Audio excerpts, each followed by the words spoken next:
Everybody who lived around Youngstown probably rode it and were sad the day it was gone. Idora Park's carousel was sold at auction in 1984 for $385,000. So where is it now? 21 News reporter Matt Stone went to New York City, where it has just come back to life. In the fall of 1984, still reeling from the loss of its steel mills, Youngstown was now going to lose a cherished piece of everyone's childhood. An auction was held at Idora Park in October. Certainly, as a member of the National Carousel Association, we hope that there is a buyer here with sufficient money to buy the machine intact. The fact that it's an original machine here since 1922, and it's in such beautiful original condition, it should really be saved.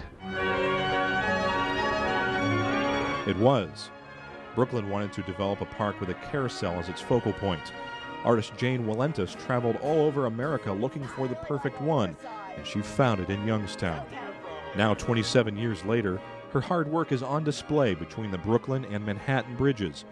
The carousel sits inside a $10 million jewelry box of a building made of 4.5-inch thick acrylic walls. The view is stunning. But it took a lot of work to get everything here. It came from Youngstown in pieces. The first thing she did in 1984, she stripped the entire carousel platform. She called a professional art restorer from the Metropolitan Museum of Art to refurbish all the original paintings. All the mirrors and tiny jewels were saved. Then came the painfully slow process of restoring each horse, all 48 of them.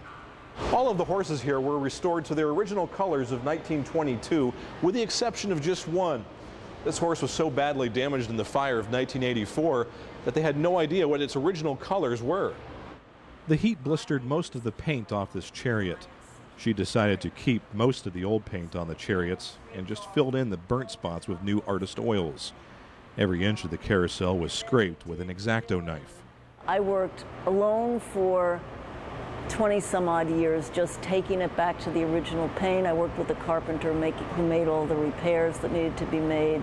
I documented all the old original paint from 1922, all the schemes and the designs that I found, all the stenciling. Believe it or not, it was really fun. I mean, there was this constant discovery. It was like a little archaeological dig, and then I'd, record what I found with drawings and color matches and photographs. Through the process, she would find little mementos inside the horses that children left behind. Coins would drop out, and tickets from Idora Park picnics would come out, and I have pages full of cellophane envelopes with all these mementos from Idora Park. Jane has her favorite. She says it's the lead horse. I think she has a beautiful face, and I love all these gorgeous trappings and the big Philadelphia Toboggan Company logo on the saddle blanket. It's extraordinary. Over the years, Jane heard from Youngstowners, some happy the carousel was being saved, others angry she took it away. Now she says hundreds of Youngstown people have already visited the carousel in Brooklyn. Many get very emotional, and Jane gets teary-eyed just thinking about them.